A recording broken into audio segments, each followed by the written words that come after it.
राष्ट्रपति जी हम सबको संबोधित करने के लिए आई और जिस गौरव और सम्मान के साथ सेंगोल पूरे प्रोसेसन का नेतृत्व कर रहा है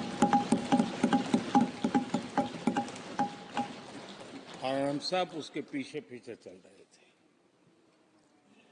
नए सदन में ये नई परंपरा भारत के आजादी के उस पवित्र पल का प्रतिबिंब जब साक्षी बनता है तो लोकतंत्र की गरिमा कई गुना ऊपर चली जाती है।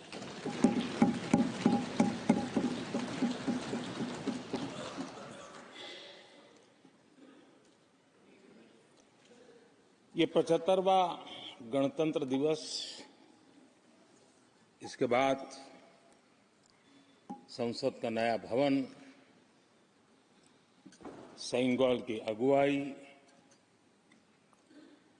ये सारा दृश्य अपने आप में बहुत ही प्रभावी था।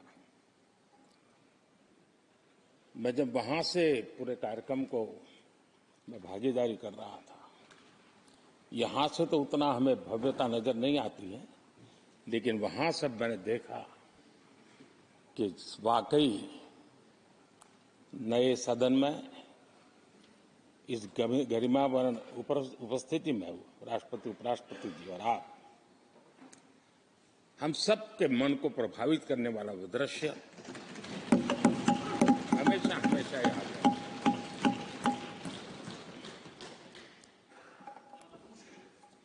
जिन माननीय करीब 60 से ज्यादा माननीय सदस्यों ने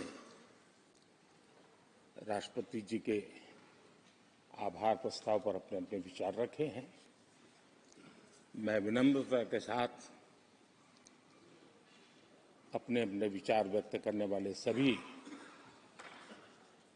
अपने माननीय सांसदगण का आभार व्यक्त करता हूं। मैं विशेष रूप से विपक्ष ने जो संकल्प लिया है उसकी सराहना करता हूं। उनके भाषण के एक एक बात से मेरा और देश का विश्वास पक्का हो गया है कि इन्होंने लंबे अरसे तक वहां रहने का संकल्प लिया।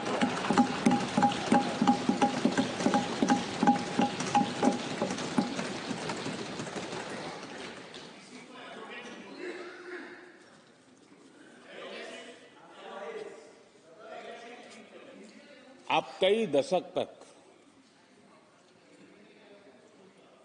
जैसे यहां बैठे थे वैसे ही कई दशक तक वहां बैठने का आपका संकल्प, और जनता जनार्दन तो ईश्वर का रूप होती है, और आप लोग जिस प्रकार से इन दिनों मेहनत कर रहे हैं, मैं पक्का मानता हूं कि ईश्वर रूपी जनता जनार्दन आपको जरूर आशीर्वाद देगी और आप जिस ऊंचाई पे हैं उससे भी अधिक ऊंचाई पर जरूर पहुंचेंगे और अगले चुनाव में दर्शक दिशा में दिखेंगे।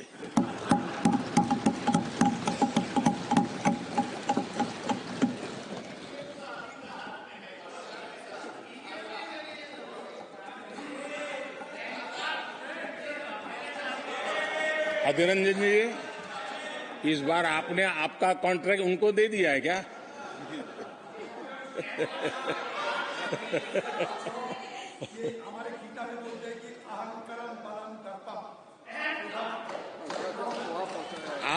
आपने इन्हीं चीजों को पचाया है।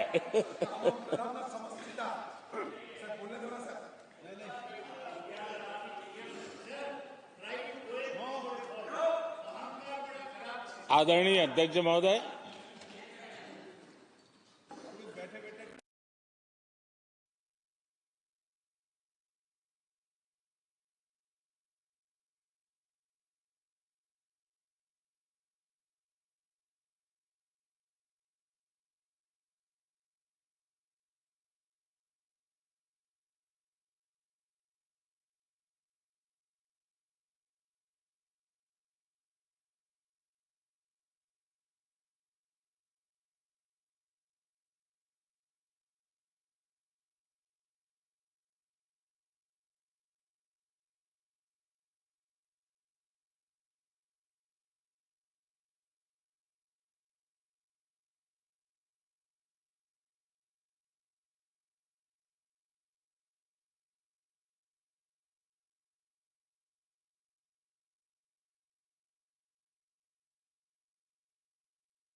जितने ज्यादा समृद्ध होंगे हमारा देश उतना ही समृद्ध होगा, उतना ही तेजी से समृद्ध होगा।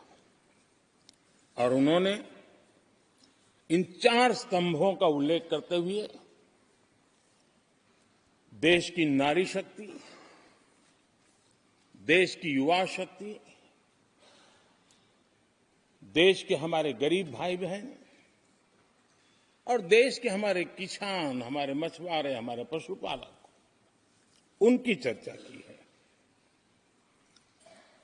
इनके सशक्तिकरण के माध्यम से राष्ट्र के विकसित भारत के लक्ष्य को प्राप्त करने की जो राह है, उसका स्पष्ट दिशा निर्देश आदरणीय राष्ट्रपति जी ने कहा है। अच्छा होता, हो सकता है आपके यहां फिशरमैन माइनॉरिटी के ना हो सकता है आपके यहां पशुपालक माइनॉरिटी के ना हो सकता है किसान आपके यहां माइनॉरिटी के ना हो सकता है महिलाएं आपके यहां माइनॉरिटी में ना हो सकता है कि आपके यहां युवा में माइनॉरिटी। क्या हो गया है दादा? क्या देश के युवा जी की बात होती है? समाज के सब वर्ग नहीं होते हैं? क्या देश की नारी की बात होती है? देश की सभी नारी नहीं होती है? कब तक टुकड़ों में सोचते रहोगे? कब तक समाज को बांटते रहोगे? सब सीमा करो, सीमा करो। बहुत तोड़ा देश को।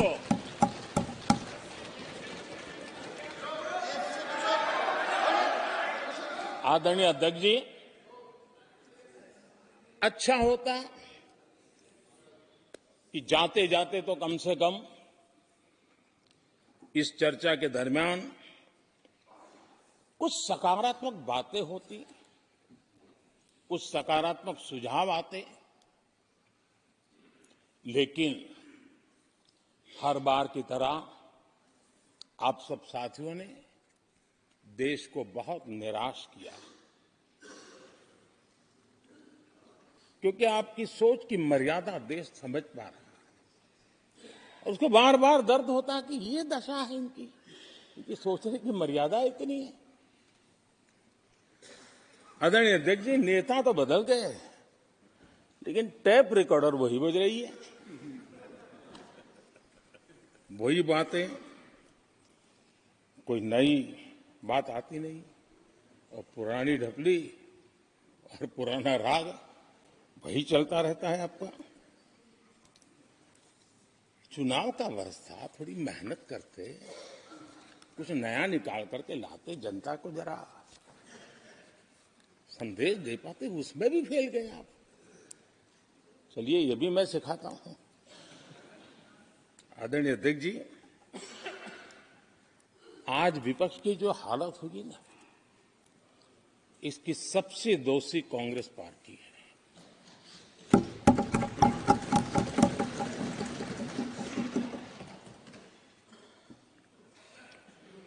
कांग्रेस को एक अच्छा विपक्ष बनने का बहुत बड़ा अवसर मिला, और 10 साल कम नहीं होते, लेकिन 10 साल में उस दायित्व को निभाने में भी वे पूरी तरह विफल गए।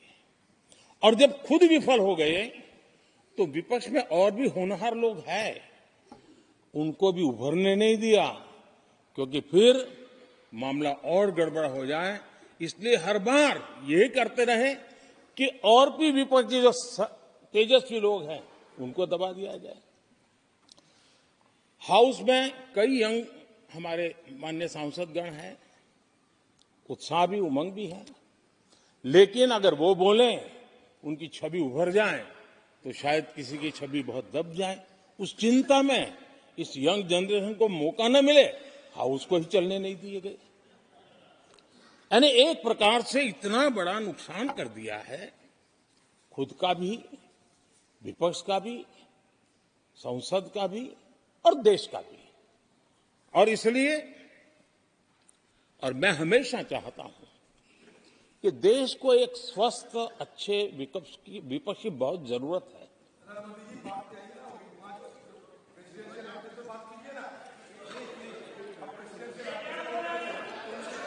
देश ने जितना परिवारवाद का खामियाजा उठाया है, और उसका खामियाजा खुद कांग्रेस ने भी उठाया है।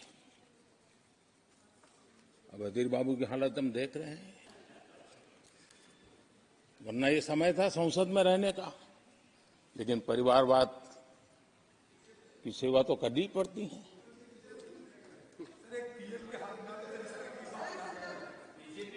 आदरणीय अध्यक्ष जी, अब हालत देखिए, हमारे खड़गे जी इस सदन से उस सदन शिफ्ट हो गए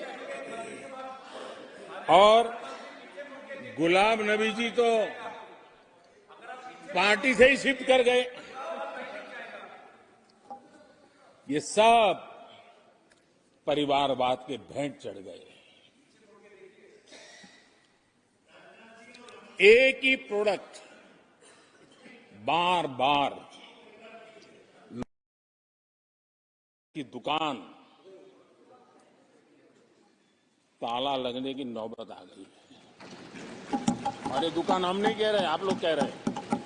आप लोग कहते हैं दुकान खोलिए, सब जगह पे बोलते हैं, दुकान को ताला लगने की बात आई।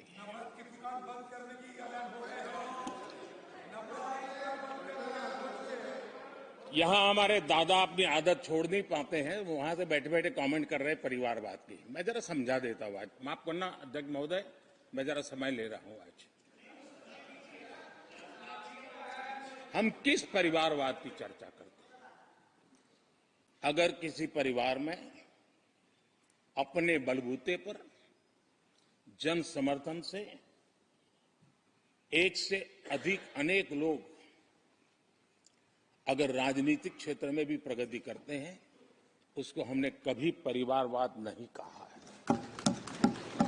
हम परिवारवाद की चर्चा वो करते हैं जो पार्टी परिवार चलाता है, जो पार्टी परिवार के लोगों को प्राथमिकता देती है, जो पार्टी के सारे निर्णय परिवार के लोग ही करते हैं, वो परिवारवाद है। न राजनाथ जी की कोई पॉलिटिकल पार्टी है, न अमित शाह की कोई पॉलिटिकल पार्टी है। और इसलिए जहां एक परिवार को पार्टियां लिखी जाती हैं, वो लोकतंत्र में उचित नहीं है। लोकतंत्र में पार्टी अनेक, एक परिवार के 10 लोग राजनीति में आए, कुछ बुरा नहीं है। हम तो चाहते हैं नौजवान लोग आए,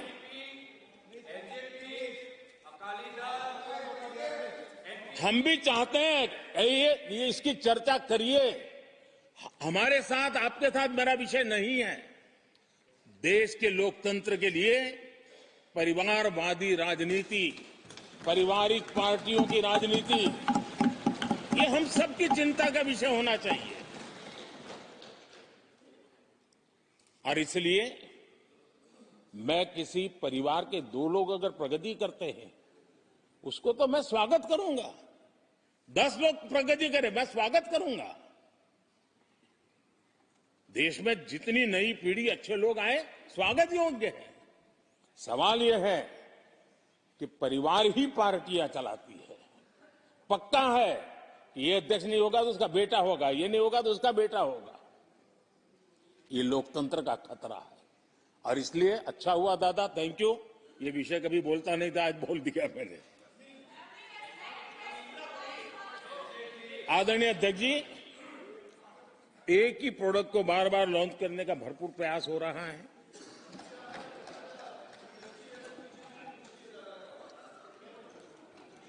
आदरणीय अध्यक्ष जी, कांग्रेस एक परिवार में उलझ गई है।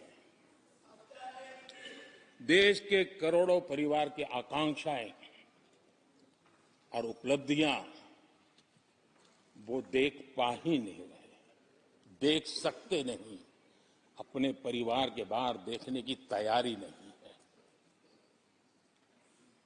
और कांग्रेस में एक कैंसिल कल्चर डेवलप हुआ है। कुछ भी है कैंसिल, कुछ भी है कैंसिल। ये एक ऐसे कैंसिल कल्चर में कांग्रेस फंस गई है। अगर हम कहते हैं मेक इन इंडिया, तो कांग्रेस कहती है कैंसिल। हम कहते हैं आत्मनिर्भर भारत, कांग्रेस कहती है कैंसिल। हम कहते हैं वोकल फॉर लोकल, कांग्रेस कहती है कैंसिल। हम कहते हैं वंदे भारत ट्रेन, कांग्रेस कहती है कैंसिल। हम कहते हैं संसद की नई इमारत, कांग्रेस कहती कैंसिल। यानी मैं हैरान हूं, ये कोई मोदी की उपलब्धियां नहीं है, देश की उपलब्धियां है।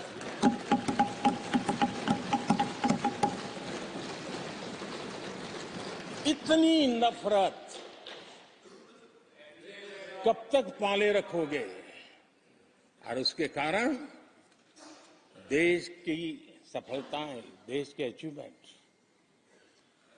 उसको भी कैंसिल करके आप बैठ गए हो।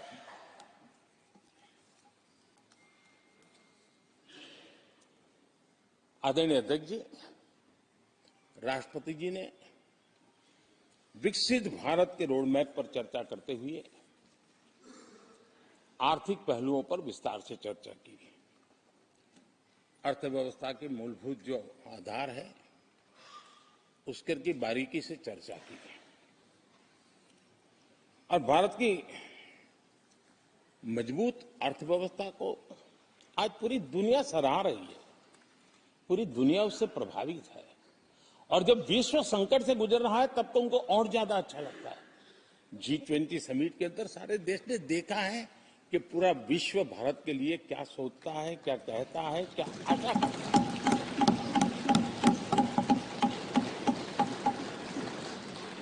और इन सारे 10 साल के कार्यकाल के अनुभव के आधार पर आज की मजबूत अर्थव्यवस्था को देखते हुए जिस तेज गति से भारत विकास कर रहा है, उसकी बारीकियों को जानते हुए मैं विश्वास से कहता हूं, और इसीलिए मैंने कहा है कि हमारे तीसरे टर्म में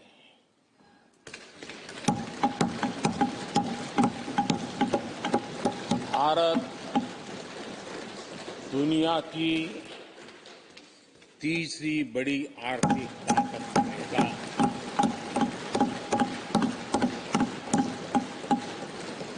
और ये मोदी की गारंटी है।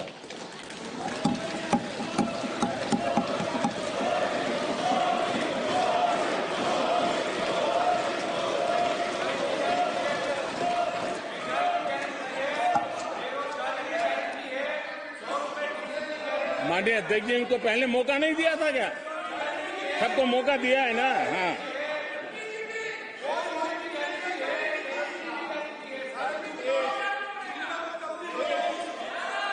आदरणीय अध्यक्ष जी, जब हम दुनिया की तीसरी बड़ी आर्थिक शक्ति बनकर के उभरेंगे कहते हैं, तो हमारे विपक्ष में बैठे कुछ साथी कैसा कुतर्क देते हैं। वो कहते हैं इसमें क्या है, ये तो अपने आप हो जाएगा। क्या कमाल है आप लोगों की। मोदी का क्या है, ये तो अपने आप हो जाएगी। मैं जरा सरकार की भूमिका क्या होती है इस सदन के माध्यम से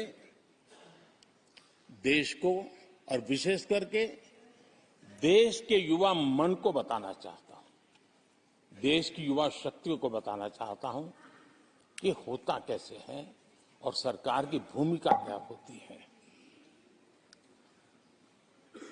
आदरणीय अध्यक्ष जी, 10 साल पहले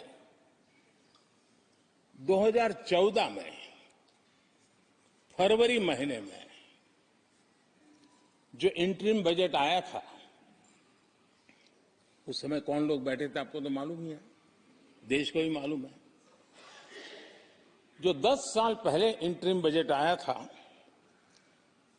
उसे पेश करते समय उस समय के वित्त मंत्री ने जो कहा था, मैं उसको कोट कर रहा हूं,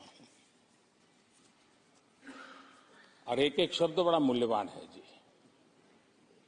जब आप लोग कहते हैं ना कि तो अपने आप तीसरे नंबर पर जा ही जाएगा, ऐसा कहते हैं, उनको जरा समझना चाहिए। ये उन्होंने क्या कहा था, I now wish to look forward and outline a vision for the future. Vision for the future. पूरे ब्रह्मांड के सबसे बड़े अर्थशास्त्री बोल रहे थे। I now wish to look forward and outline a vision for the future.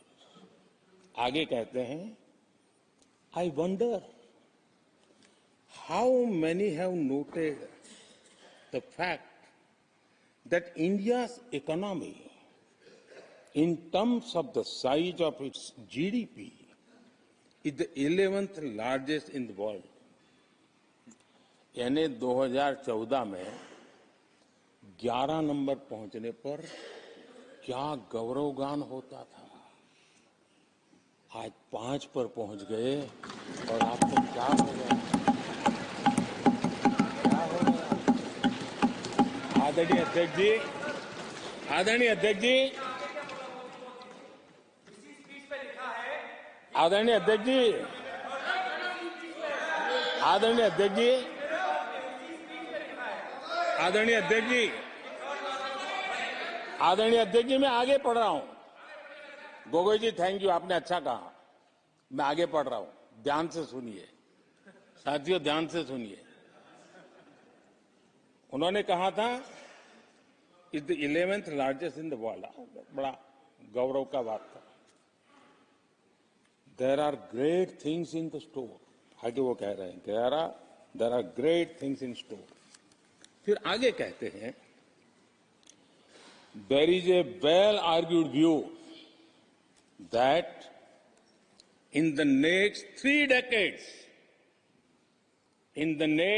decades, India's nominal GDP will take the country to the 3rd rank after the US and China.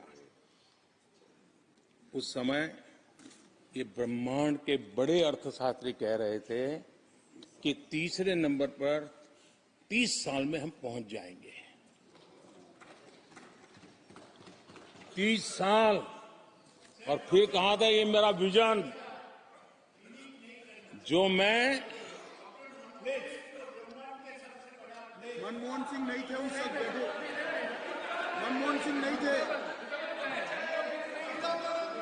बहुत लोग हैं जो ये ख्यालों में रहते हैं वो ब्रह्मांड के सबसे बड़ी अर्थशक्ति है। ये लोग 2014 में कह रहे हैं और विजन क्या देखते हैं कि अरे 2044 यानी 2044 तक तीसरी अर्थव्यवस्था की बात, ये इनकी सोच, ये इनकी मर्यादा, सपना भी देखने का सामर्थ्य खो चुके थे लोग। संकल्प तो दूर की बात थी। 30 साल का इंतजार करने के लिए मेरे देश की युवा पीढ़ी को कह कर गए थे, लेकिन हम आज आपके सामने विश्वास से खड़े हैं, इस पवित्र सदन में खड़े हैं और मैं आपको विश्वास दिलाता हूं कि 30 साल हम नहीं लगने देंगे। ये मोदी की गारंटी है। मेरे तीसरे कार्यकाल में देश दुनिया की तीसरी आर्थिक शक्ति बन जाए।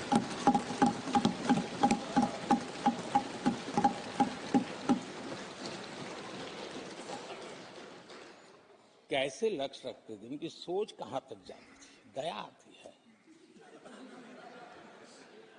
और आप लोग 11 नंबर पे बड़ा गर्व कर रहे थे, अब 5 नंबर पहुंचा दिए जी। लेकिन अगर 11 पर पहुंचने से आपको खुशी होती थी तो 5 नंबर पहुंचने पर भी खुशी होनी चाहिए।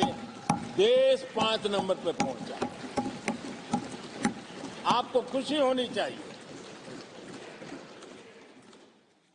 इस बीमारी में फंसे पड़े हो। आदरणीय अध्यक्ष जी, भाजपा सरकार की काम करने की स्पीड, हमारे लक्ष्य कितने बड़े होते हैं, हमारा हौसला कितना बड़ा होता है, वो आज पूरी दुनिया देख रही है।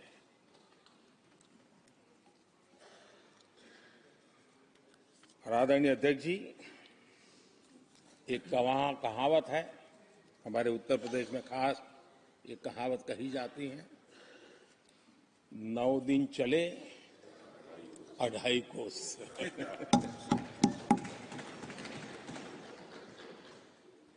और मुझे लगता है कि ये कहावत पूरी तरह कांग्रेस को परिभाषित कर देती है। ये कांग्रेस की सुस्त रफ्तार, कांग्रेस की सुस्त रफ्तार का कोई मुकाबला नहीं। आज देश में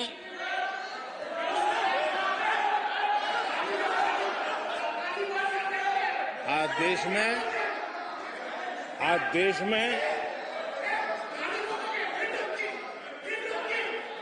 देश में जिस रफ्तार से काम हो रहा है, कांग्रेस सरकार इस रफ्तार की कल्पना भी नहीं कर सकती। आदरणीय अध्यक्ष जी,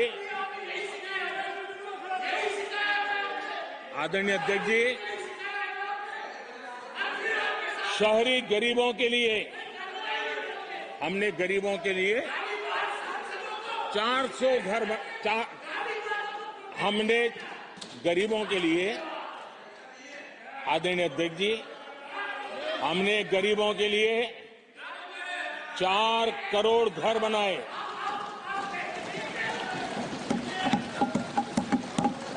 और शहरी गरीबों के लिए 80 लाख पक्के मकान शहरी गरीबों के लिए बने।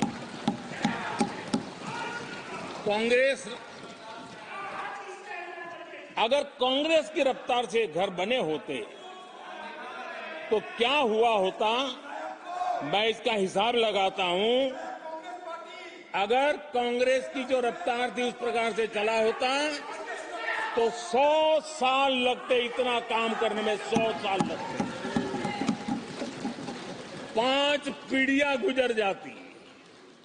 आदरणीय अध्यक्ष जी, 10 वर्ष में 40,000 किलोमीटर रेलवे ट्रैक का इलेक्ट्रिफिकेशन हुआ। अगर कांग्रेस की रफ्तार से देश चलता, इस काम को करने में 80 साल लग जाते।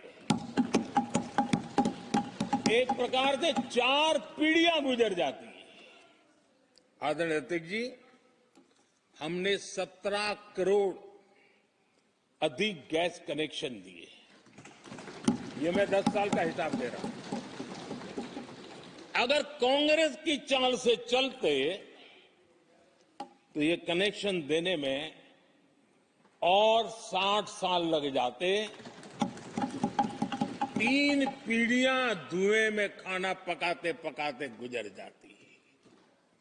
आदरणीय अध्यक्ष जी, हमारी सरकार ने सैनिटेशन कवरेज 40% से 100% तक पहुंची है।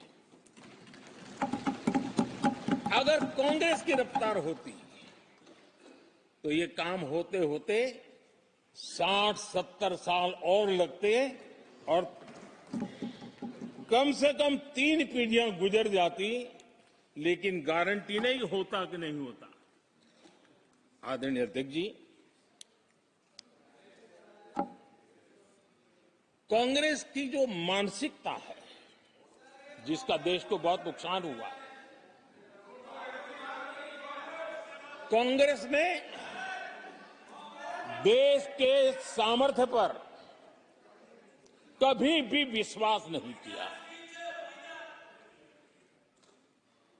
वे अपने आप को शासक मानते रहे और जनता जनार्दन को हमेशा कमतर आंकते गए, छोटा आंकते गए। आदरणीय अध्यक्ष जी, देश के नागरिकों के लिए कैसा सोचते थे, मैं जानता हूं, मैं नाम बोलते ही उनको जरा चुभन होगी,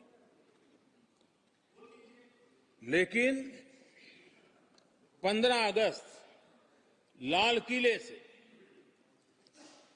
प्रधानमंत्री नेहरू ने जो कहा था वो मैं जरा पढ़ता हूं। लाल किले से भारत के प्रथम प्रधानमंत्री ने जो कहा था वो पढ़ रहा हूं, नेहरू जी ने। उन्होंने कहा था, हिंदुस्तान में काफी मेहनत करने की आदत आम तौर से नहीं है। हम इतना काम नहीं करते जितना कि यूरोप वाले या जापान वाले या चीन वाले या रूस वाले या अमेरिका वाले करते हैं। ये नेहरू जी लाल किले से बोल रहे हैं। यह न समझिए, यह न समझिए कि यह न समझिए कि वह कौमें, ये न समझिए कि वह कौमें कोई जादू से खुशहाल हो गई। वो मेहनत से हुई है और अक्ल से हुई है। ये उनको सर्टिफिकेट दे रहे हैं, भारत के लोगों को नीचा दिखा रहे हैं। यानी नेहरू जी की भारतीयों के प्रति सोच थी कि भारतीय आलसी है। नेहरू जी की भारतीयों के लिए सोच थी कि भारतीय कम अक्ल के लोग होते हैं। और आदरणीय अध्यक्ष जी, इंदिरा जी की सोच भी उससे ज्यादा अलग नहीं थी। इंदिरा जी ने जो लाल किले से 15 अगस्त को कहा था, लाल किले से 15 अगस्त को इंदिरा जी ने कहा था, दुर्भाग्यवश हमारी आदत ये है कि जब कोई शुभ काम पूरा होने को होता है तो हम आत्मतुष्टि की भावना से ग्रस्त हो जाते हैं, और जब कोई कठिनाई आ जाती है तो हम नाउम्मीद हो जाते हैं। कभी कभी तो ऐसा लगने लगता है कि पूरे राष्ट्र ने ही पराजय भावना को अपना लिया है। आज कांग्रेस के लोगों को देख करके लगता है कि इंदिरा जी भले देश के लोगों का आकलन सही न कर पाए, लेकिन कांग्रेस का एकदम सटीक आकलन उन्होंने किया था। कांग्रेस के शाही परिवार के लोग मेरे देश के लोगों को ऐसा ही समझते थे, उनके विषय में ऐसे ही थे। और आज भी वही सोच देखने को मिलती है। माननीय अध्यक्ष जी,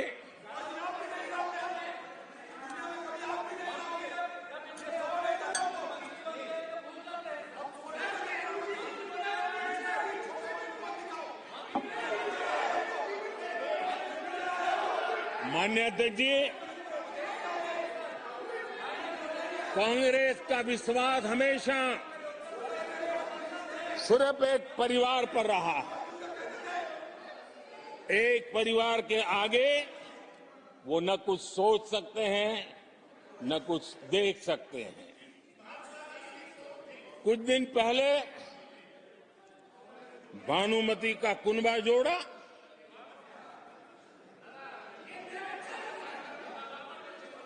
लेकिन फिर एकला चलो रे करने लग गए। कांग्रेस के लोगों ने नया मोटर मैकेनिक का काम सीखा है और इसलिए अलाइनमेंट क्या होता है उसका ज्ञान तो हो गया होगा, लेकिन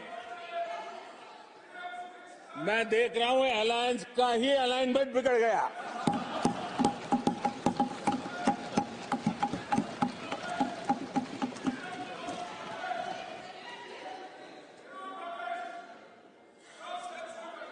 इनको अपने इस कुनबे में अगर एक दूसरे पर विश्वास नहीं है तो ये लोग देश पर विश्वास कैसे करेंगे। आदरणीय अध्यक्ष जी, हमें देश के सामर्थ्य पर भरोसा है, हमें लोगों की शक्ति पर भरोसा है। आदरणीय अध्यक्ष जी, देश की जनता ने हमें जब पहली बार सेवा करने का अवसर दिया तो हमने पहले कार्यकाल में यूपीए के समय के जो गड्ढे थे वो गड्ढे भरने में हमारा काफी समय और शक्ति लगी। हम पहले कार्यकाल में वो गड्ढे भरते रहे। हमने दूसरे कार्यकाल में नए भारत की नींव रखी और तीसरे कार्यकाल में हम विकसित भारत को निर्माण को नई गति देंगे। आदरणीय अध्यक्ष जी, पहले कार्यकाल में हमने स्वच्छ भारत, उज्ज्वला,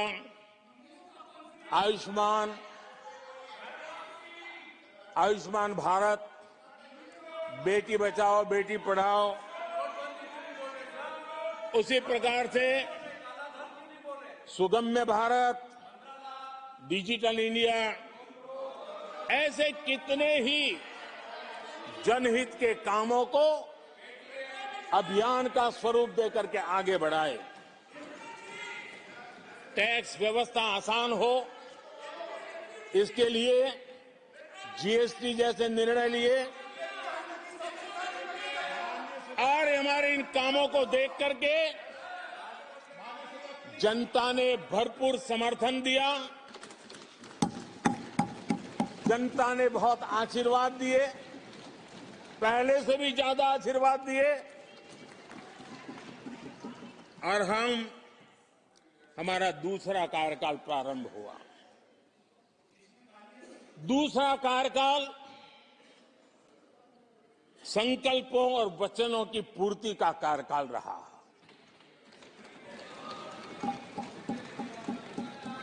जिन उपलब्धियों का देश लंबे समय से इंतजार कर रहा था, वो सारे काम हमने दूसरे कार्यकाल में पूरे होते देखे।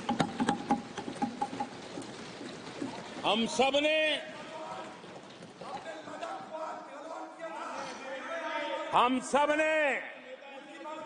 370 खत्म होते हुए देखा।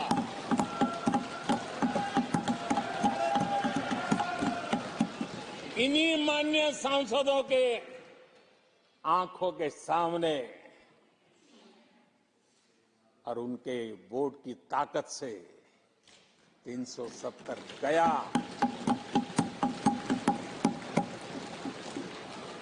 नारी शक्ति वंदन अधिनियम ये दूसरे कार्यकाल में कानून बना। आदरणीय अध्यक्ष जी, अंतरिक्ष से लेकर के ओलंपिक तक सशस्त्र बलों से संसद तक नारी शक्ति के सामर्थ्य की गूंज मिली।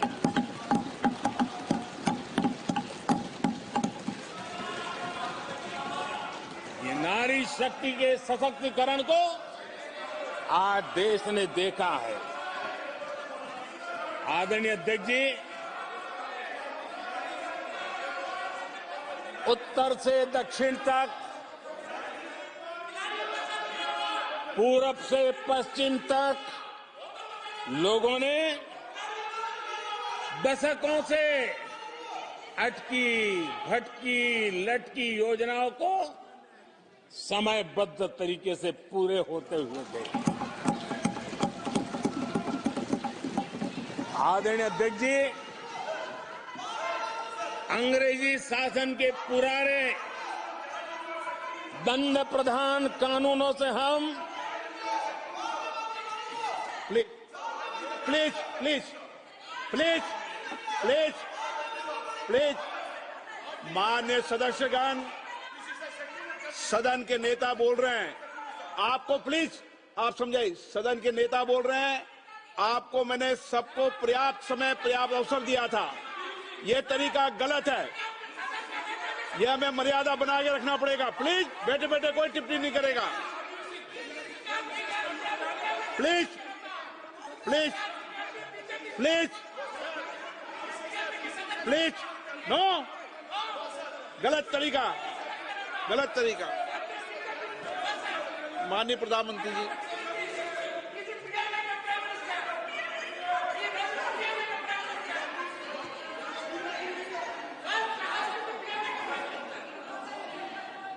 ये तरीका है क्या आपका?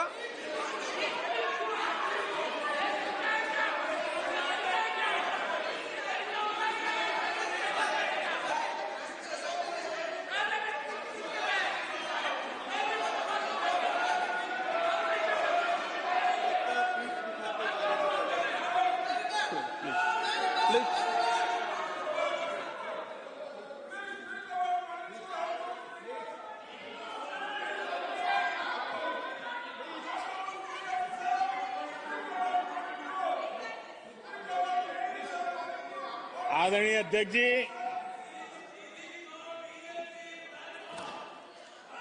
अंग्रेजी शासन के पुराने कानून जो दंड प्रधान थे, उन दंड प्रधानों से के कानूनों से हट करके हमने न्याय संहिता तक प्रगति की।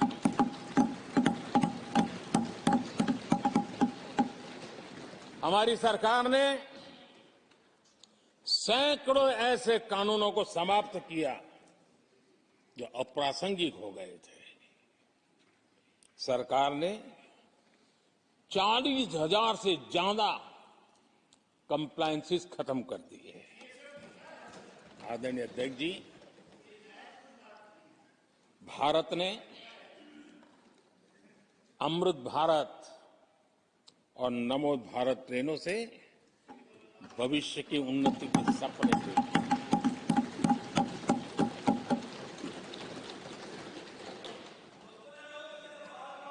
आदरणीय अध्यक्ष जी, देश के गांव-गांव ने, देश के कोटि-कोटि जनों ने विकसित भारत की संकल्प यात्रा देखी है और सैचुरेशन के पीछे कितनी मेहनत की जाती है, उसके हक की चीज उसको मिले, उसके दरवाजे दस्तक देकर के देने का प्रयास देश पहली बार देख रहा है।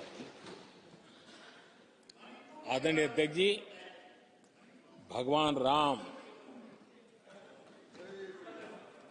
आदरणीय अध्यक्ष जी, भगवान राम न सिर्फ अपने घर लौटे, बल्कि एक ऐसे मंदिर का निर्माण हुआ जो भारत की महान सांस्कृतिक परंपरा को नई ऊर्जा देता रहेगा। और आदरणीय अध्यक्ष जी, अब हमारी सरकार का तीसरा कार्यकाल भी बहुत दूर नहीं है।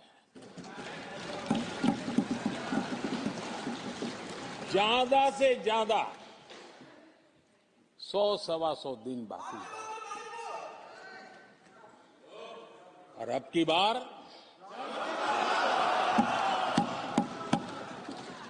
पूरा देश कह रहा है, अब की बार खड़गे जी भी कह रहे हैं। लेकिन अध्यक्ष जी, मैं आमतौर पर ये आंकड़े के चक्कर में नहीं पड़ता, लेकिन मैं देख रहा हूं देश का मिजाज एनडीए को तो 400 पार कर पाई के रहेगा, लेकिन भारतीय जनता पार्टी को 370 सीट अवश्य देगा।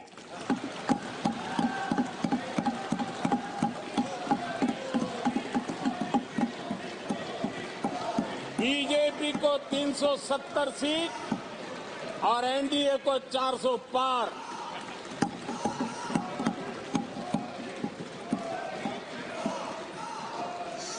सभा की कार्रवाई इस विषय की समाप्ति तक बढ़ा दी जाए। आदरणीय अध्यक्ष जी, हमारा तीसरा कार्यकाल बहुत बड़े फैसलों का होगा।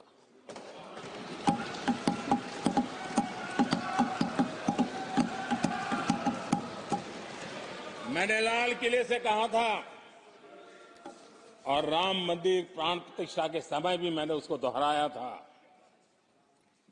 मैंने कहा था देश को अगले 1000 वर्षों तक समृद्ध और सिद्धि के शिखर पर देखना चाहिए। तीसरा कार्यकाल अगले 1000 वर्षों के लिए एक मजबूत नींव रखने का कार्यकाल होगा।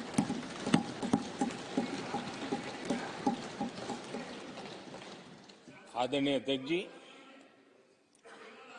मैं भारतवासियों के लिए, उनके भविष्य के लिए बहुत ही विश्वास से भरा हुआ हूं। मेरा देश के 140 करोड़ नागरिकों के सामर्थ्य पर अपार भरोसा है। मेरा बहुत विश्वास है।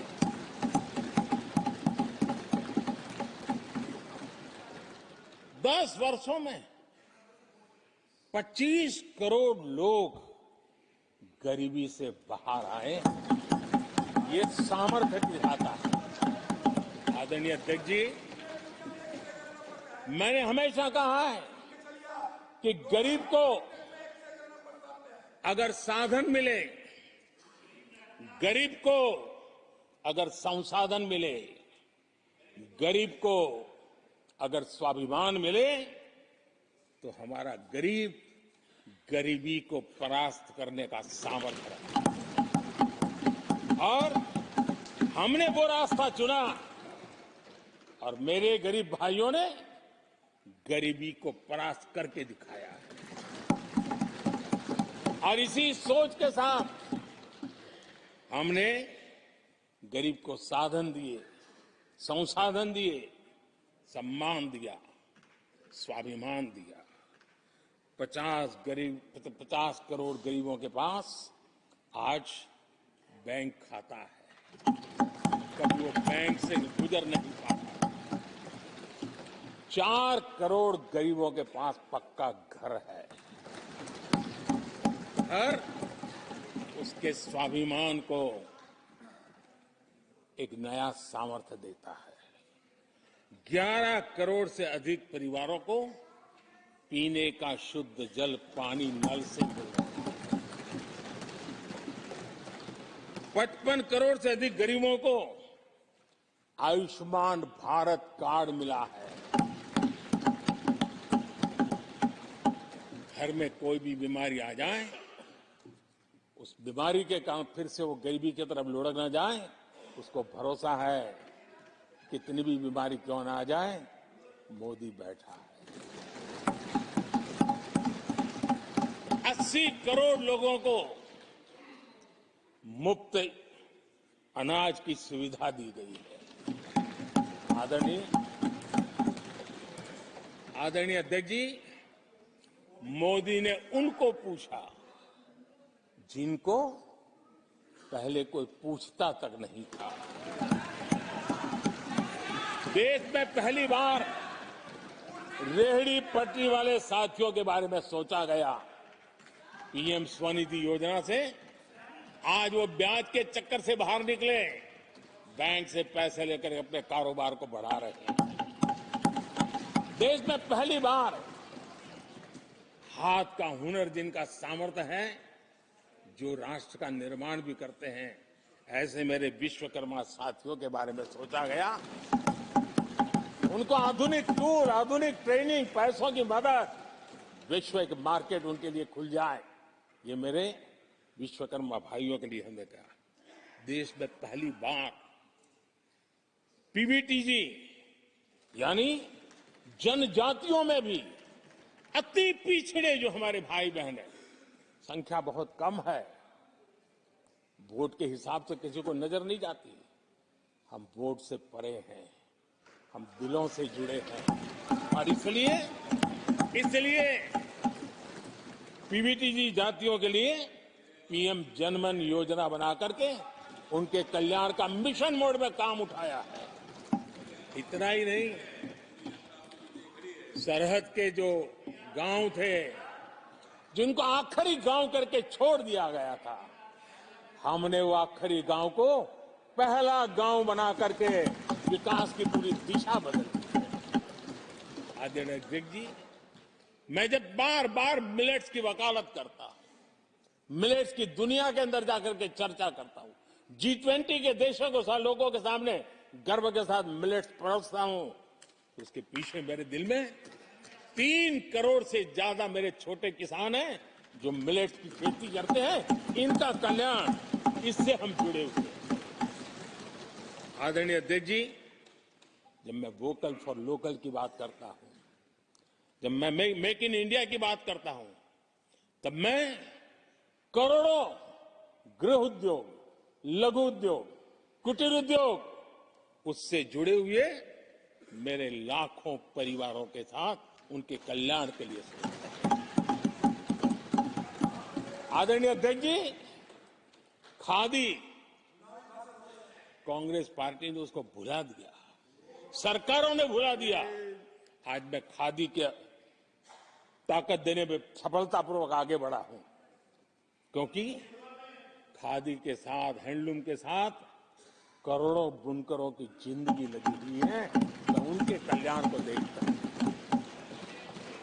आदरणीय अध्यक्ष जी, हमारी सरकार हर कोने में गरीबी को निकालने के लिए, गरीब को समृद्ध बनाने के लिए अनेक विविध प्रयासों को कर रही है।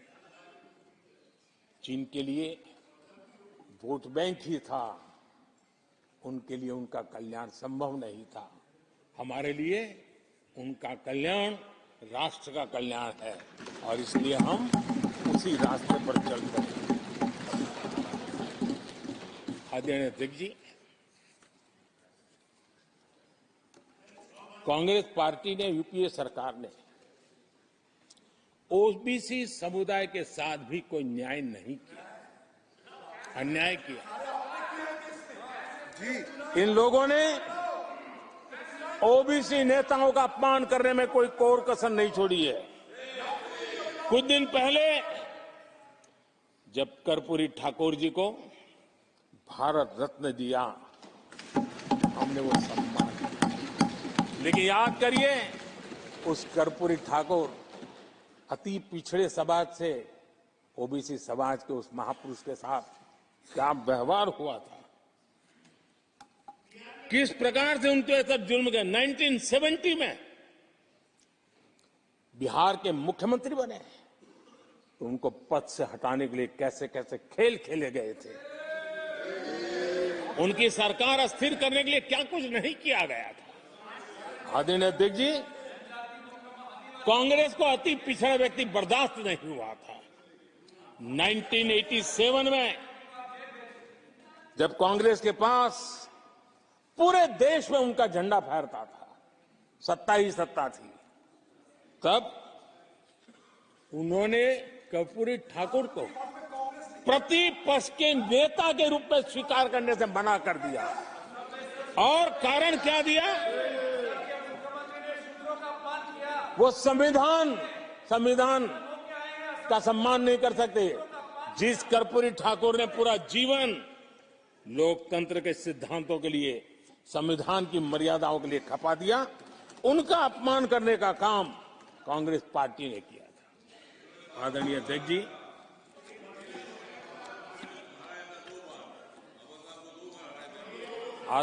जी, कांग्रेस के हमारे साथियों को आजकल इस पर बहुत चिंता जताते हैं कि सरकार में ओबीसी कितने लोग हैं, कितने पद पर कहां है, उसके हिसाब किताब करते रहते हैं। लेकिन मैं हैरान हूं, उनको इतना सबसे बड़ा ओबीसी नजर नहीं आता है।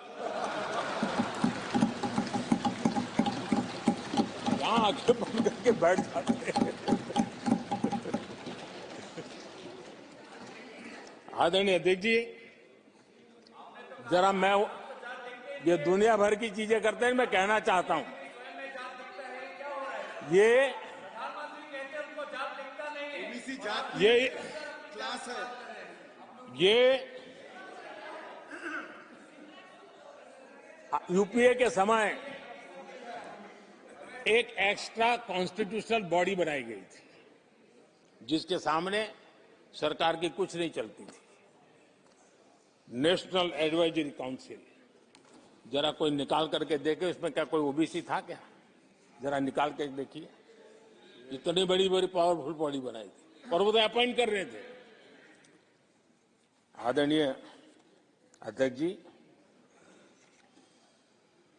पिछले 10 वर्षों में नारी शक्ति के सशक्तिकरण को लेकर के अनेक विध कदम उठाए गए। नारी के नेतृत्व में समाज के सशक्तिकरण पर काम किया गया है।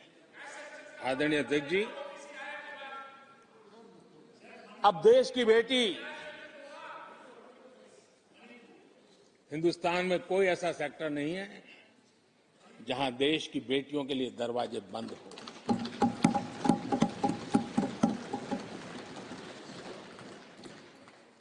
आज हमारे देश की बेटियां फाइटर जेट भी उड़ा रही हैं और हमारे देश की सीमाओं को भी सुरक्षित रख रही है। आदरणीय अध्यक्ष महोदय, ग्रामीण व्यवस्था, अर्थव्यवस्था हमारी, women self help group 10 crore बहनें जुड़ी है और आर्थिक गतिविधि करती है और ग्रामीण अर्थव्यवस्था को वो नई ताकत दे रही है। और मुझे आज खुशी है कि इन प्रयासों का परिणाम है कि आज करीब करीब 1 करोड़ लखपति दीदी आज देश में बनी। और जब मेरी उनसे बातें होती है, उनका जो आत्मविश्वास देखता हूं, मेरा पक्का विश्वास है हम जिस तरह आगे बढ़ रहे हैं, आने वाले हमारे कार्यकाल में 3 करोड़ लखपति दीदी हमारे देश के अंदर देखेंगे। आप कल्पना कर सकते हैं गांव की अर्थव्यवस्था को कितना बड़ा बदलाव हो जाएगा। आदरणीय अध्यक्ष जी, हमारे देश में बेटियों के संबंध में जो पहले सोच थी, समाज के घर में घुस गई थी, दिमाग में भी घुस गई थी, आज वो सोच कितनी तेजी से बदल रही है। थोड़ा सा बारीकी से देखेंगे तो हमें पता चलेगा कितना बड़ा सुखद बदलाव आ रहा है।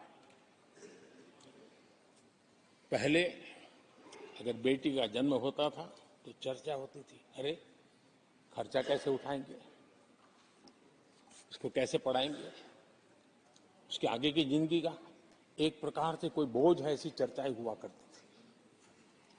आज बेटी पैदा होती है तो पूछा जाता है, अरे सुकन्या समृद्धि अकाउंट खुला कि नहीं खुला?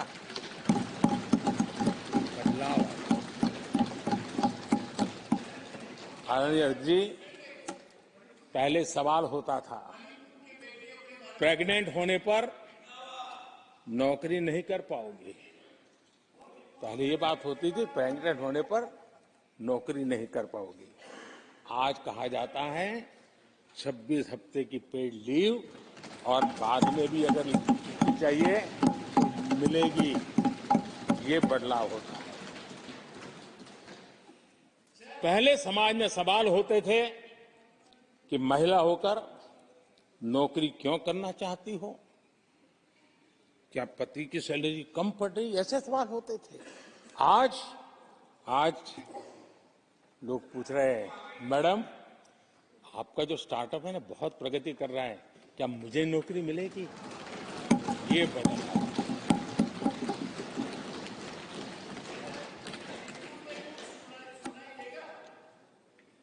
आदरणीय अध्यक्ष जी, एक समय था जब सवाल पूछा जाता था कि बेटी की उम्र बढ़ रही है, शादी कब करोगे? बेटी की उम्र बढ़ रही है, शादी कब करोगे?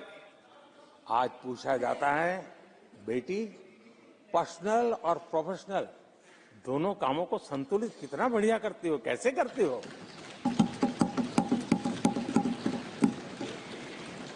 आदरणीय अध्यक्ष जी, एक समय था घर में कहा जाता था कि घर के मालिक घर पे है कि नहीं है, ऐसा पूछा जाता था।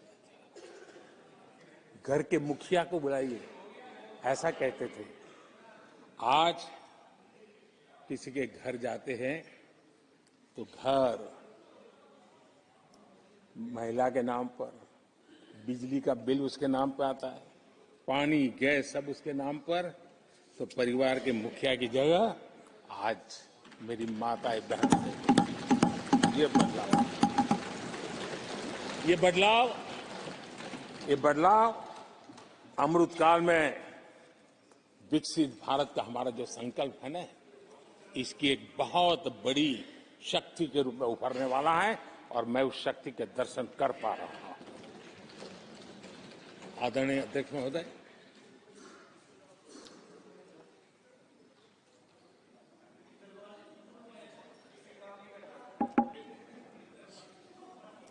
किसानों के लिए आंसू बहाने की आदत मैंने बहुत देखी है। किसानों के साथ कैसा कैसा विश्वासघात किया गया है, ये देश ने देखा है। कांग्रेस के समय कृषि के लिए कुल वार्षिक बजट होता था 25,000 करोड़ रुपया। आदरणीय अध्यक्ष जी, हमारी सरकार का बजट है 1.25 लाख करोड़ रुपया। आदरणीय अध्यक्ष जी, कांग्रेस ने अपने 10 साल के कार्यकाल में 7 लाख करोड़ रुपया का धान और गेहूं किसानों से खरीदा था। हमने 10 वर्ष में करीब 18 लाख करोड़ का धान गेहूं। कांग्रेस सरकार ने दलहन और तिलहन की खरीदी नाम मात्र कभी कहीं की हो तो की हो। हमने 1.25 लाख करोड़ रुपए से भी अधिक का दलहन और तिलहन खरीद किया है। हमारे कांग्रेस के साथियों ने पीएम किसान सम्मान निधि का मड़ा उड़ाया और जब मैंने मेरी पहली टर्म में ये योजना शुरू की थी तो मुझे याद है कि झूठा नैरेटिव की जो फैशन चल पड़ी है, गांव में जाके कहा जाता था कि देखिए ये मोदी के पैसे मत लेना, ये चुनाव एक बार जीत गया तो सारे पैसे ब्याज समेत तुमसे वापस मांगेगा, ऐसा झूठ फैलाया गया था। किसानों को इतना मूर्ख बनाने की कोशिश की गई थी। आदरणीय अध्यक्ष जी, पीएम किसान सम्मान निधि 2,80,000 करोड़ रुपए हमने भेजे। पीएम फसल बीमा योजना 30,000 रुपया का प्रीमियम और उसके सामने 1.5 लाख करोड़ रुपया मेरे किसान भाई बहनों को दिया। कांग्रेस ने अपने शासनकाल में कभी भी मछुआरे पशुपालक की तो नामो निशान नहीं था उनके काम में। पहली बार इस देश में मछुआरों के लिए अलग मंत्रालय बना, पशुपालन के लिए अलग मंत्रालय। पहली बार पशुपालक को, मछुआरों को किसान क्रेडिट कार्ड दिया गया ताकि कम ब्याज से उसको बैंक से पैसा मिल सके, वो अपना कारोबार बढ़ा सके। किसानों और मछुआरों की चिंता सिर्फ जानवरों की नहीं होती है, जिंदगी का एक महत्वपूर्ण हिस्सा है। आर्थिक चक्र को चलाने में इन पशुओं की अभी बहुत बड़ी भूमिका होती है। हमने फुट एंड माउथ डिसीज, उससे हमारे पशुओं को बचाने के लिए 50 करोड़ से ज्यादा टीके लगाए हैं, पहले कभी सोचा नहीं। आदरणीय अध्यक्ष महोदय, आज भारत में युवाओं के लिए जितने नए अवसर बने हैं ये पहले कभी नहीं बने। आज पूरी वोकेबलरी बदल गई है। शब्द पूरे जो पहले कभी सुनने को नहीं मिलते थे, वो बोलचाल के सहज दुनिया में शब्द आ चुके हैं। आज चारों तरफ स्टार्टअप्स की गूंज है, यूनिकॉर्न्स चर्चा में है। आज डिजिटल क्रिएटर्स एक बहुत बड़ा वर्ग हमारे सामने है। आज गीग इकोनॉमी की चर्चा हो रही है। ये युवाओं के जुबान पर ये नए भारत की नई वोकेबलरी है। ये नई आर्थिक साम्राज्य की नए परिवेश है, नई पहचान है। ये सेक्टर युवाओं के लिए रोजगार के लाखों नए अवसर बना रहे हैं।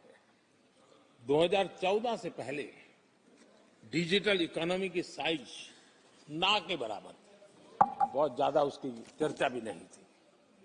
आज भारत दुनिया की डिजिटल इकोनॉमी है, अग्रणी है। लाखों युवा इससे जुड़े हैं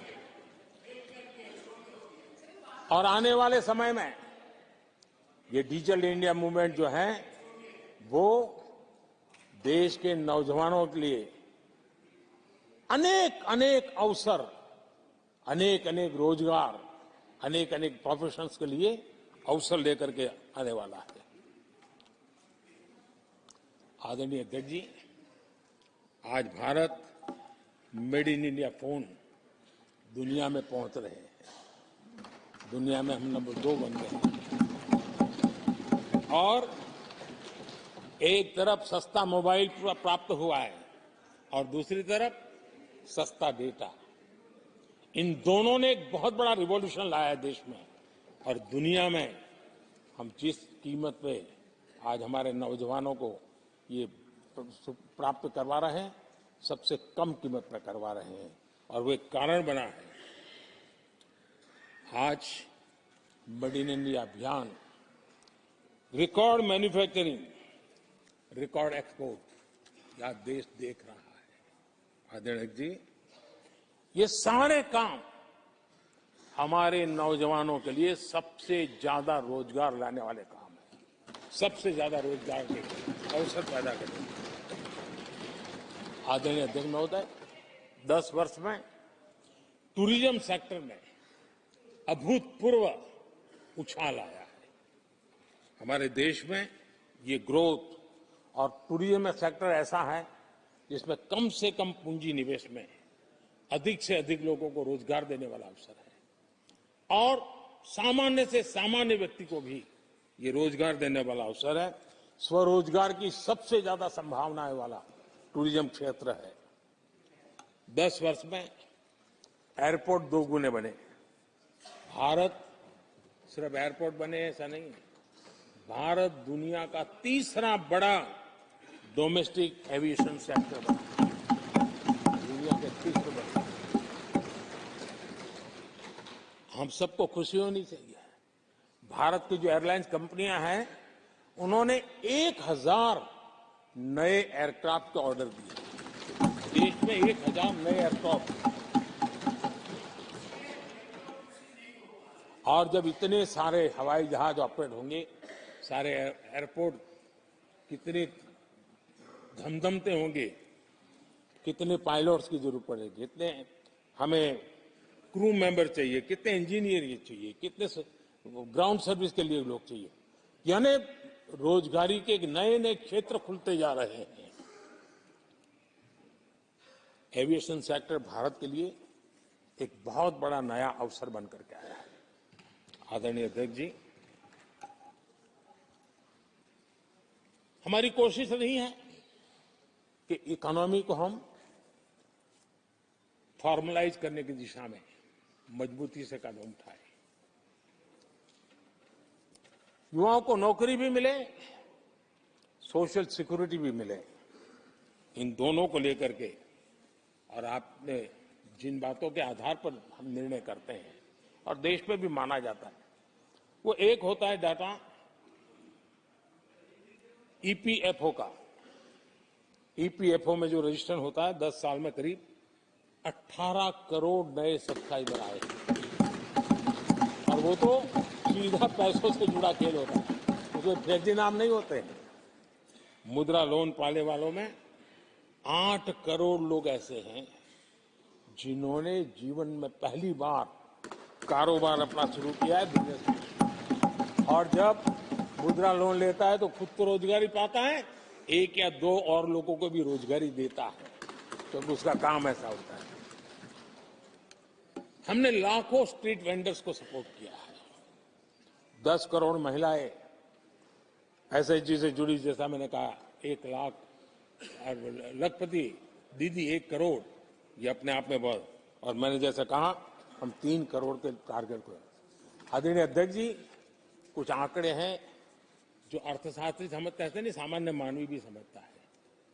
2014 से पहले के 10 वर्षों में इंफ्रास्ट्रक्चर के निर्माण में करीब करीब 12 लाख करोड़ का बजट था। 10 साल में 12 लाख करोड़। बीते 10 वर्षों में इंफ्रास्ट्रक्चर निर्माण के अंदर बजट 44 लाख करोड़, 44 लाख करोड़। रोजगार कैसे बढ़ते हैं इससे समझ आता है। आदरणीय अध्यक्ष जी, इस राशि से जितनी बड़ी मात्रा में काम हुआ है, उसके कारण इतने लोगों को रोजी रोटी मिली है, इसका आप अंदाज कर सकते हैं। हम भारत को मैन्युफैक्चरिंग का, रिसर्च का, इनोवेशन का हब बने, उस दिशा में देश की युवा शक्ति को प्रोत्साहित कर रहे हैं, व्यवस्थाएं विकसित कर रहे हैं, आर्थिक मदद के योजनाएं बना रहे हैं। आदरणीय अध्यक्ष जी, एनर्जी के क्षेत्र में हम हमेशा डिपेंडेंट रहे। एनर्जी के सेक्टर में हमें आत्मनिर्भर होने की दिशा में बहुत कुछ करने की आवश्यकता है और हमारी कोशिश है ग्रीन एनर्जी की तरफ। हाइड्रोजन को लेकर के हम बहुत बड़ी मात्रा में आगे बढ़ रहे हैं, उसमें अभूतपूर्व निवेश। उसी प्रकार से दूसरा क्षेत्र है जिसमें भारत को लीड लेनी होगी, वो है सेमीकंडक्टर। पिछली सरकारों ने जितने प्रयास किए लेकिन सफलता नहीं मिली। अब हम जिस स्थिति में पहुंचे हैं, मैं विश्वास से कहता हूं कि हमारे 3 दशक खराब भले हो गए, लेकिन आने वाला समय हमारा है। हम सेमीकंडक्टर के क्षेत्र में अभूतपूर्व निवेश में देख रहा हूं और भारत दुनिया को एक बहुत बड़ा कंट्रीब्यूशन करेगा। इन सारे कारणों से आदरणीय अध्यक्ष जी, क्वालिटी जॉब की संभावनाएं बहुत बढ़ने वाली है और जिसके कारण समाज में जैसे जैसे हमने एक अलग स्किल मिनिस्ट्री बनाई, उसके पीछे हेतु ये है कि देश के नौजवानों को हुनर मिले और ऐसे अवसर मिले, और हम इंडस्ट्री 4.0 उसके लिए मैन पावर को तैयार करते हुए आगे बढ़ने की दिशा में काम कर रहे हैं। आदरणीय अध्यक्ष जी, यहां महंगाई को लेकर के काफी कुछ बातें की गई है। मैं जरूर चाहूंगा कि देश के सामने कुछ सच्चाइयां आनी चाहिए। इतिहास गवाह है, जब भी कांग्रेस आती है महंगाई लाती है।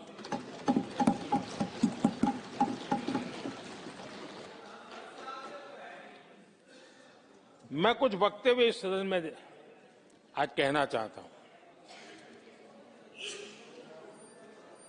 और किसी की आलोचना करने के लिए नहीं कह रहा हूं, लेकिन हो सकता है कि हमारी बात जो समझ नहीं पाते हैं वो अपने लोगों की बात को समझने का प्रयास करेंगे। कहा गया था कभी, और किसने कहा था वो मैं बाद में कहूंगा, हर चीज की कीमत बढ़ जाने की वजह से मुसीबत फैली है, आम जनता उनमें फंसी है। ये स्टेटमेंट ऑफ फैक्ट किसका है? ये कहा था हमारे पंडित नेहरू जी ने, लाल किले से कहा था उस समय। हर चीज की कीमत बढ़ जाने की वजह से मुसीबत फैली है, आम जनता उनमें फंसी है। ये उस समय की बात है। उन्होंने माना था लाल किले से, चारों तरफ महंगाई बढ़ी है। अब इस वक्तव्य के 10 साल के बाद, नेहरू जी के इस वक्तव्य के 10 साल के बाद एक और वक्तव्य का कोट आपके सामने रखता हूं। आप लोग, मैं कोट बता रहा हूं, आप लोग आजकल भी कुछ दिक्कतों में हैं, परेशानियों में हैं, महंगाई की वजह से। कुछ तो लाचारी है, पूरी तौर से काबू की बात नहीं हो पा रही हमारे इस समय में। हालांकि वो काबू में आएगी। 10 साल के बाद भी महंगाई के यही गीत कहे गए थे, और ये किसने कहा था? फिर से ये नेहरू जी ने कहा था, उन्हीं के कार्यकाल में। तब देश का पीएम रहते उन्होंने 12 साल हो चुके थे, लेकिन हर बार महंगाई कंट्रोल में नहीं आ रही है, महंगाई के कारण आपको मुसीबत हो रही है, इसी के गीत गाते रहे थे। आदरणीय अध्यक्ष जी, अब मैं एक और भाषण का हिस्सा पढ़ रहा हूं। जब देश आगे बढ़ता है तो कुछ हद तक कीमतें भी बढ़ती हैं। हमको ये भी देखना है कि जो भी आवश्यक वस्तु हैं उनकी कीमत को कैसे थामे। ये किसने कहा था? इंदिरा गांधी जी ने कहा था। 1974 में जब देश में सारे उन्होंने दरवाजे ताले लगा दिए थे, लोगों को जेल में बंद कर दिया था, 30% महंगाई थी, 30%।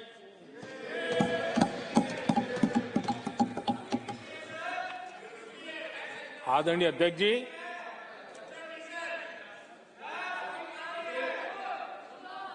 अपने भाषण में यहां तक कहा गया था, क्या कहा था? आप चौंक जाएंगे। उन्होंने कहा था, अगर जमीन न हो, यानी कुछ पैदावार के लिए जमीन न हो, तो अपने गमले और कनस्तर में सब्जी उगा लें।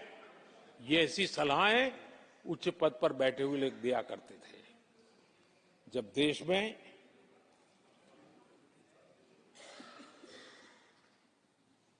महंगाई को लेकर के 2 गाने सुपर हिट हुए थे हमारे देश में, घर घर गाए जाते थे।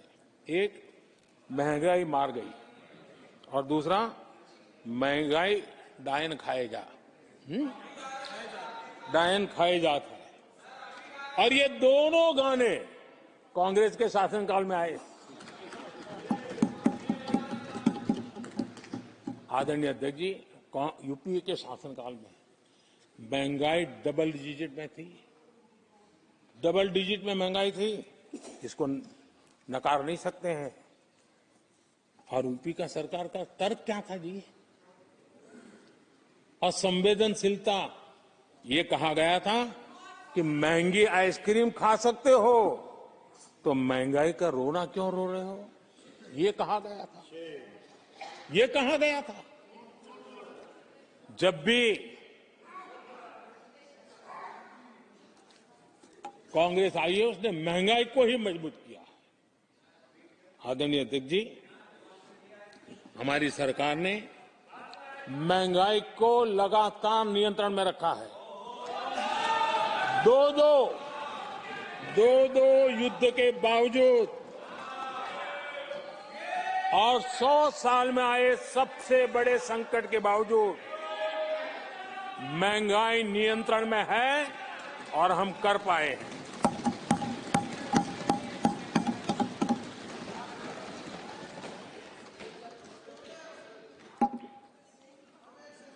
आदरणीय अध्यक्ष जी, यहां पर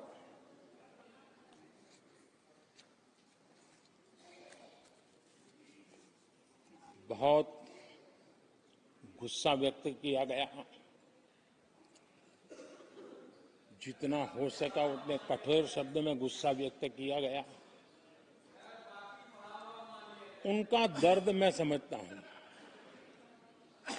उनकी मुसीबत और ये गुस्सा मैं समझता हूं, क्योंकि तीर निशाने पर लगा है।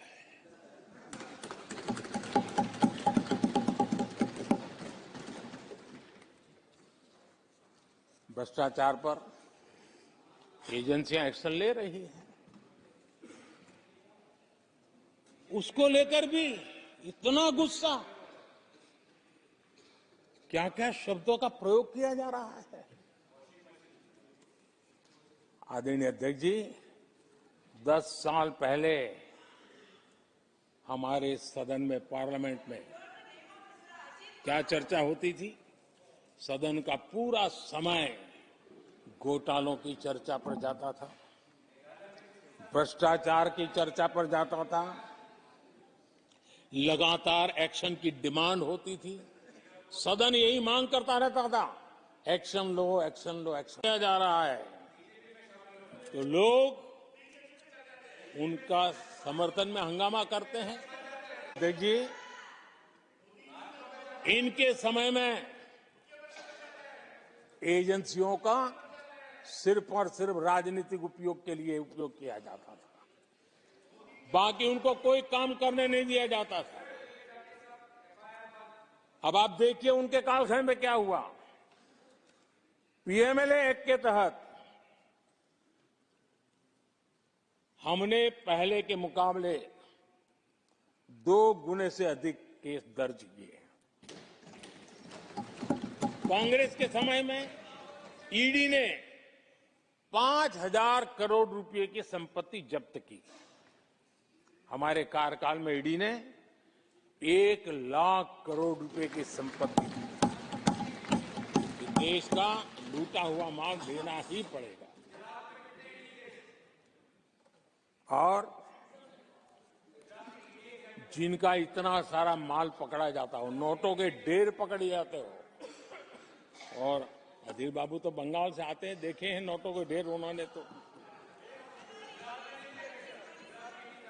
किस किस के घर में से पकड़े जाते, किस किस राज्यों में पकड़े जाते थे। ये देश ये नोटों के ढेर देख देख करके चौंक गया है। लेकिन अब जनता को आप मूर्ख नहीं बना सकते। जनता देख रही है कि किस प्रकार से यूपीए सरकार में जो भ्रष्टाचार की बातें होती थी, उसका टोटल 10-15 लाख करोड़ का रहा है। चर्चा होती थी। हमने लाखों करोड़ के घोटाले तो अटकाए, लेकिन उन सारे पैसों को गरीबों के काम लगा दिया, गरीबों के कल्याण के लिए। अब बिचौलियों के लिए गरीबों को लूटना बहुत मुश्किल हो गया है। Direct benefit transfer, Jan Dhan account, Aadhaar, mobile, उसकी ताकत हमने पहचानी है। 30 लाख करोड़ रुपए से ज्यादा रकम हमने लोगों के खाते में सीधी पहुंचाई। और अगर कांग्रेस के एक प्रधानमंत्री ने कहा था कि 1 रुपया भेजते हैं 15 पैसे पहुंचते हैं, अगर उस हिसाब से मैं देखूं तो हम जो 30 लाख भेजे हैं, अगर उनका जमाना होता तो कितना रुपया कहां चला जाता, इसका हिसाब लगाइए। 15% मुश्किल से लोगों के पास पहुंचता, बाकी सब कहां चला जाता। आदरणीय अध्यक्ष जी, हमने 10 करोड़ फर्जी नाम हटाए हैं। अभी लोग पूछते हैं पहले इतना आंकड़ा था, क्यों कम हुआ? आपने ऐसी व्यवस्था बनाई थी, जिस बेटी का जन्म नहीं हुआ, उसको आपके यहां से विधवा पेंशन जाते थे। और ऐसे सरकारी योजनाओं को मारने के जो रास्ते थे ना, 10 करोड़ फर्जी नाम बंद किए। ये जो परेशानी है ना इन चीजों की है, क्योंकि रोजमर्रा की काय उनकी बंद हो गई है। आदरणीय अध्यक्ष जी, हमने ये फर्जी नामों को हटाने से करीब करीब 3 लाख करोड़ रुपया फर्जी हाथों में जाने से बचाया, गलत हाथों में जाने से बचाया। देश के टैक्स पेयर का पाई पाई बचाना और सही काम में लगाना, इसके लिए हमने जीवन खपा रखे हैं। आदरणीय अध्यक्ष जी, सभी राजनीतिक दलों को भी सोचने की जरूरत है, और समाज में भी जो लोग बैठे हैं उनको देखने की जरूरत है। आज देश का दुर्भाग्य है, पहले तो क्लासरूम में भी कोई अगर चोरी करता था, किसी की कॉपी करता था, तो वो भी 10 दिन तक अपना मुंह किसी को दिखाता नहीं था। आज जो भ्रष्टाचार के आरोप जिन पे सिद्ध हो चुके हैं, जो जेलों में समय निकाल करके पैरोल पर आए, आज वॉशिंग मशीन से भी बड़ा कंधे पे लेकर के महिमा मंडन कर रहे हैं ऐसे चोरों का सार्वजनिक जीवन में। कहां ले जाना चाहते हो देश को तुम? जो सजा हो चुकी है, मैं ये तो समझता हूं कि आरोप जो है उनके लिए तो आप सोच सकते हैं, लेकिन जो गुनाह सिद्ध हो चुका है, जो सजा काट चुके हैं, जो सजा काट रहे हैं, ऐसे लोगों का महिमा मंडन करते हो आप? कौन सा कल्चर और देश की भावी पीढ़ी को क्या प्रेरणा देना चाहते हो आप? कौन से रास्ते और ऐसी कौन सी आपकी मजबूरी है?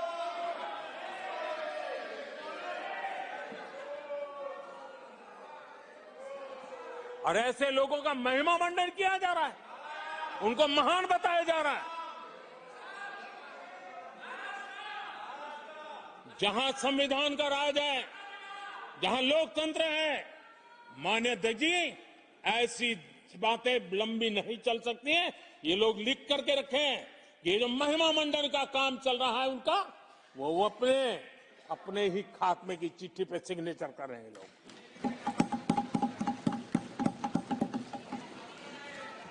आदरणीय अध्यक्ष जी, जांच करना ये एजेंसियों का काम है। एजेंसियां स्वतंत्र होती हैं और संविधान ने उनको स्वतंत्र रखा हुआ है, और जज करने का काम न्यायाधीश का है। जज करने का काम न्यायाधीश का है और वो अपना काम कर रहे हैं। और अध्यक्ष जी, मैं इस पवित्र सदन में फिर से दोहराना चाहूंगा, जिसको जितना जुल्म मुझ पर करना है कर ले, मेरी भ्रष्टाचार के खिलाफ लड़ाई चलती रहेगी। जिसने देश को लूटा है उनको लौटाना पड़ेगा। जिन्होंने देश को लूटा है उनको लौटाना पड़ेगा। ये मैं देश को इस सदन की पवित्र जगह से वादा करता हूं। जिसको जो आरोप लगाना है लगा लें, लेकिन देश को लूटने नहीं दिया जाएगा, और जो लूटा है वो लौटाना पड़ेगा। आदरणीय अध्यक्ष जी, देश सुरक्षा और शांति का एहसास कर रहा है। पिछले 10 वर्ष की तुलना में सुरक्षा के क्षेत्र में देश आज वाकई सशक्त हुआ है। आतंकवाद, नक्सलवाद एक छोटे दायरे में अब सिमटा हुआ है।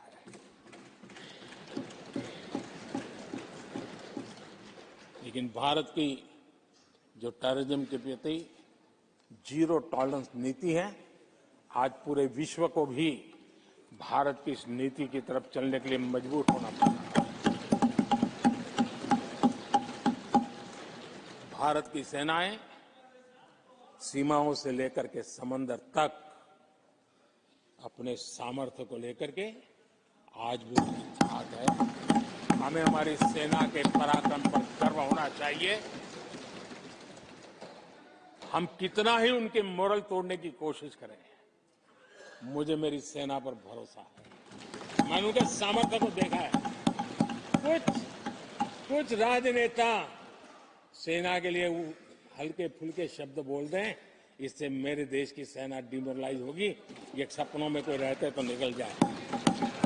देश के मूड को वो खत्म नहीं कर सकते, और किसी के एजेंट बन करके इस प्रकार की भाषा अगर कहीं से भी उठती है, देश कभी स्वीकार नहीं कर सकता है। और जो खुलेआम देश में अलग देश बनाने की वकालत करते हैं,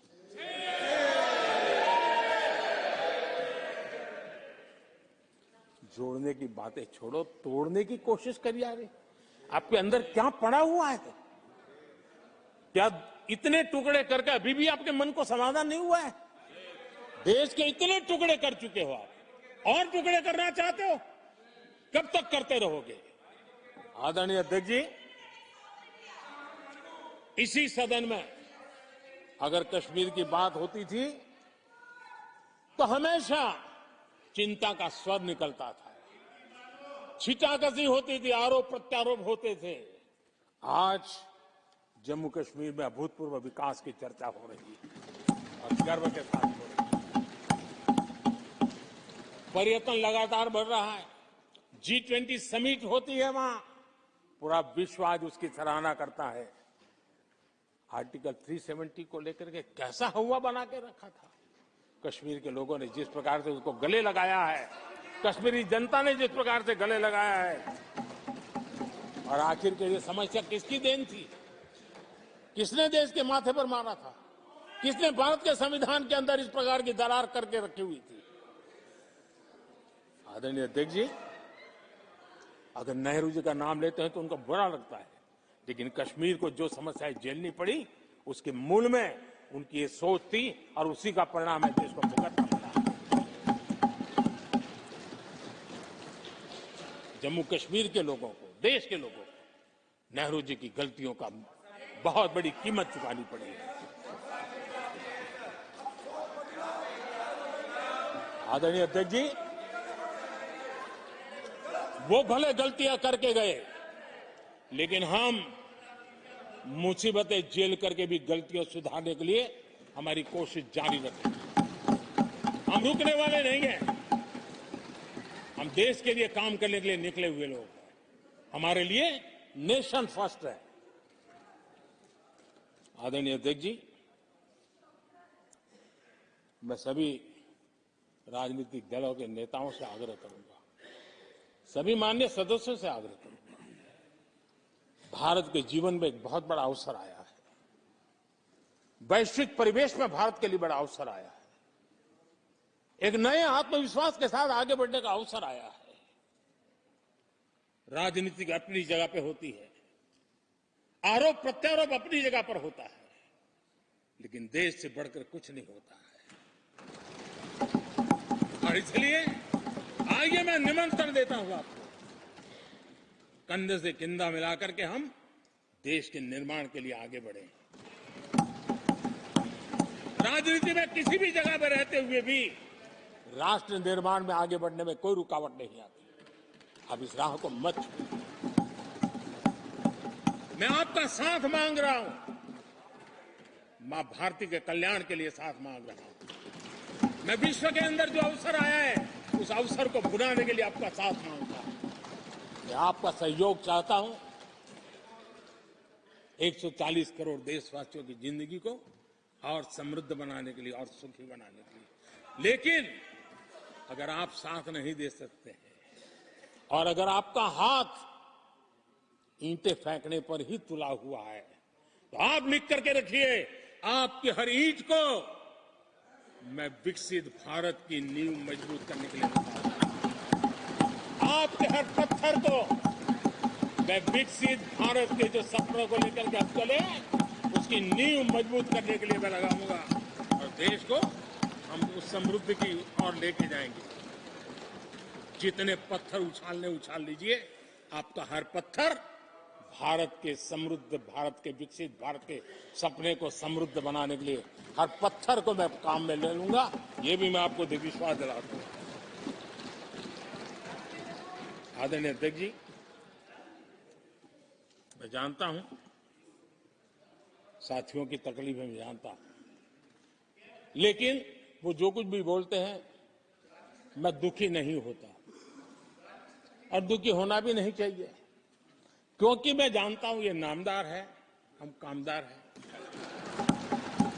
और हम कामदारों को तो नामदारों से सुनना ही पड़ता है। तो नामदार कुछ भी कहते रहें, कुछ भी कहने का उनको तो जन्मजात अधिकार मिले हुए हैं और हम कामदारों को सुनना होता है। हम सुनते भी रहेंगे और देश को सहजते भी रहेंगे, देश को आगे बढ़ाते रहेंगे। आदरणीय अध्यक्ष जी, आपने मुझे इस पवित्र सदन में आदरणीय राष्ट्रपति जी के उद्बोधन को समर्थन करने के लिए बोलने का अवसर दिया। मैं आदरणीय राष्ट्रपति जी के उद्बोधन को समर्थन देते हुए धन्यवाद प्रस्ताव पर आभार व्यक्त करते हुए मेरी वाणी को विराम देता हूं।